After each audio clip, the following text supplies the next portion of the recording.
पाषाण काल का शाब्दिक अर्थ है नए पाषाण उपकरण। इस शब्द का प्रयोग सबसे पहले सर जॉन लुबाक ने 1865 ईस्वी में प्रकाशित अपनी पुस्तक प्री हिस्टोरिक टाइम्स में किया है। नियोलिथिक शब्द दो यूनानी शब्दों नियो तथा लिथोस से मिलकर बना है, जिसका अर्थ है नवपाषाण। सर जॉन लुबाक ने नवपाषाण काल उस युग को बताया है जिसमें पत्थर के औजारों का प्रयोग अधिक कुशलता से और अधिक रूपों में किया गया है।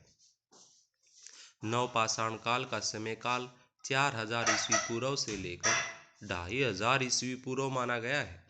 दक्षिण भारत में यही काल 4000 ईस्वी पूर्व से 1000 ईस्वी पूर्व तक माना गया है। नवपाषाण काल नए औजारों और शिकारी संग्रहकर्ताओं के जीवन में आए परिवर्तन का द्योतक है।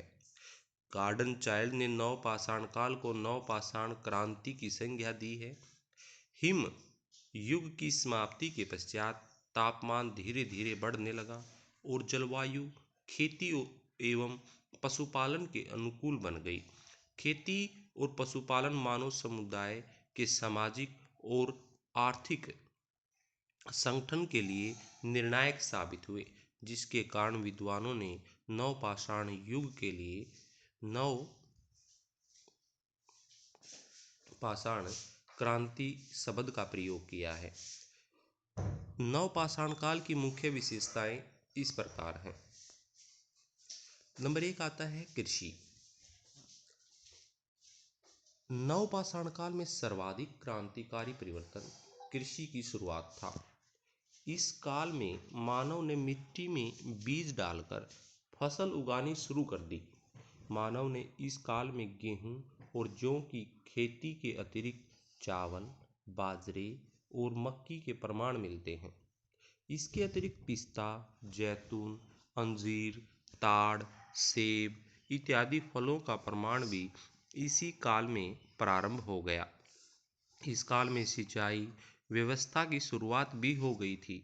इस काल में मनुष्य कृषि के लिए उपयुक्त फसलें और उनके अनुरूप कृषि के तरीके ही नहीं, बल्कि भूमि की खुदाई के लिए और फसलों की कटाई, संग्रह तथा अनाज पीसने के लिए सिलबट्टे तथा भोजन बनाने के लिए विशेष औजार, बर्तन तथा तकनीक प्रयोग में लाई गई। हड्डी के बने उपकरणों का भी प्रयोग इस काल में हो चुका था, जैसे मछली पकड़ने का कांटा। अनाज की अगली फसल पकने तथा भंडारण के लिए जाने के भी प्रमाण यहाँ से मिलते हैं। अन्न भंडारण बर्तनों में किया जाता था। मिस्र और मेसोपोटामिया के कुछ स्थलों से प्राप्त बर्तनों में लगी हुई चीज़ों के रासायनिक परीक्षण से पता चलता है कि यहाँ पर बियर के रूप में जौ को पेय बनाया भी। इस काल के मानव के रूप में जौ की कर पेय बनाना भी इस काल में मानव ने सीख लिया था। अगला पॉइंट आता है औजार या उपकरण। नवपाषाण काल के मानव का बौद्धिक स्तर पूर्व पाषाण काल स्तर से काफी विकसित हो गया था। इस समय मानव ने चिकने, चमकदार तथा सुडौल हथियार बनाने की विधि का आविष्कार किया। इसमें कठोर पत्थर की पॉलिशदार कुल्हाड़ी प्रमुख है। इस काल में हथौड़े, छेनी, खुरपा, कुदाल, हल, हंसिया तथा सील का प्रयोग किया जाने लगा। ये औजार कृषि और शिकार में प्रयोग किए जाने लगे।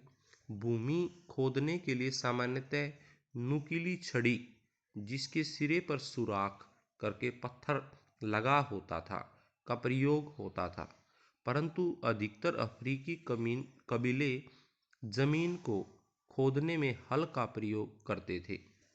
यूरोपीय तथा एशियाई भी ऐसा करते थे। उपकरण नवपाषाण कालीन मानव ने अपनी सुख सुविधा अनुसार और भी उपकरणों का आविष्कार किया। उसने ऊपर चढ़ने के लिए सीढ़ी बनाई, झीलें और नदियों को पार करने के लिए नाव का आविष्कार किया, फसल काटने के लिए दराती, सूत कातने के लिए तकली तथा कपड़ा बुनने के लिए करघे का निर्माण इस समय नवपाषाण काल में व्यक्तियों ने कर लिया था। उसके बाद आता है कपड़ा।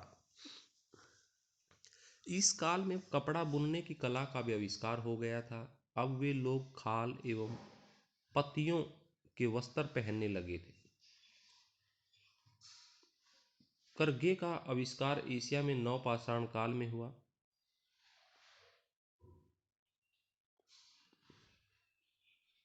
यह आविष्कार अवशेष मिस्र तथा पश्चिमी एशिया में भी मिलते हैं। इस युग के मानव ने तकली तथा करघे की सहायता से कपड़ा बनाना शुरू कर दिया था। स्विट्जरलैंड से कुछ कपड़े के अवशेष, मछली पकड़ने की जाल का एक टुकड़ा तथा टोकरी प्राप्त हुई है।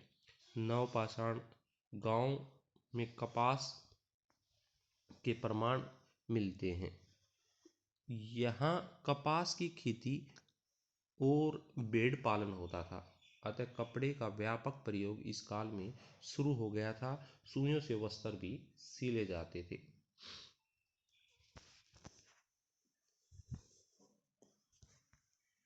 बर्तन निर्माण। इस काल में मानव अपनी आवश्यकता अनुसार बर्तन बनाने लगा था। बर्तन चौक पर भी बनाए जाते थे। अवशेषों में इस काल के पॉलिशदार भांड भी मिले हैं, जो पकाने पर पिंक रंग की हो जाती थी। पाकिस्तान के मेहरगढ़ से भी इसके प्रमाण मिले हैं। जेरिमो में लोग पत्थर और लकड़ी के बर्तन प्रयोग में लाते थे। ऐसे प्रमाण मिले हैं।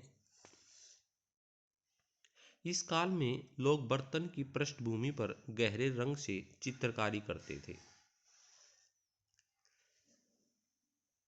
उसके बाद आता है पशुपालन।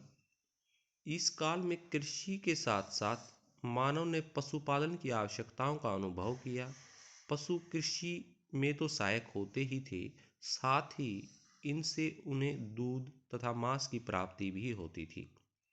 इस काल में कुत्ता, गाय, भैंस, भेड़, बकरी, सूअर तथा बैल आदि पाले जाने लगे। ये पशु उस समय के मानव की लगभग सभी आवश्यकताओं की पूर्ति में सहायक, अर्थात मांस और दूध का स्रोत भी ये पशु ही बने। सिलाई बुनाई के लिए भेड़ों से प्राप्त होने वाले रेशों का इस्तेमाल किया जाता था। पहिए के आविष्कार के परिणाम स्वरूप पहले पहले बोझे को ढोने या आवागमन के लिए पशु का ही प्रयोग किया गया है। संभवतः इस काल का पहला पालतू जानवर कुत्ता था। इस काल में मनुष्य पशुओं से काफी परिचित हो चुका था। वह यह समझने लगा था कि अगर पशु उनके समीप रहेंगे तो वह जब चाहेगा उनका शिकार कर लेगा। इसीलिए वह अपने खेतों से उत्पन्न चारा उन्हें देने लगा था और धीरे धीरे आवश्यकता एवं उपयोगिता के अनुसार पशुओं की संख्या बढ़ती चली गई। उसके बाद आता है मृद भांड कला। कृषि कार्य या पशुपालन आरंभ होने से मनुष्य के पास खाद्य सामग्री प्रचुर मात्रा में एकत्र होने लगी, परंतु उनका संग्रह करने के लिए पात्रों या बर्तनों का अभाव था। इस कठिनाई को दूर करने के लिए मनुष्य ने मिट्टी के बर्तनों का निर्माण करना आरंभ कर दिया। इस काल के आरंभ में परिणाम स्वरूप मनुष्य ने खाद्य सामग्री के संग्रह के लिए बड़े बड़े मृद भांडों का निर्माण किया। बाद में चौक पर विभिन्न आकार के बर्तनों का निर्माण करने लगा। जॉर्डन में स्थित दक्षिणी जेरिको, बीगा और आसपास के अन्य स्थानों पर मृद भांडों के प्रमाण मिले हैं। लगभग 7000 ईस्वी पूर्व के आसपास दक्षिणी पूर्वी यूरोप में भी इस काल के प्रमाण प्राप्त हुए हैं। 4000 ईस्वी पूर्व के करीब के प्रमाण मेहरगढ़ से भी प्राप्त हुए हैं।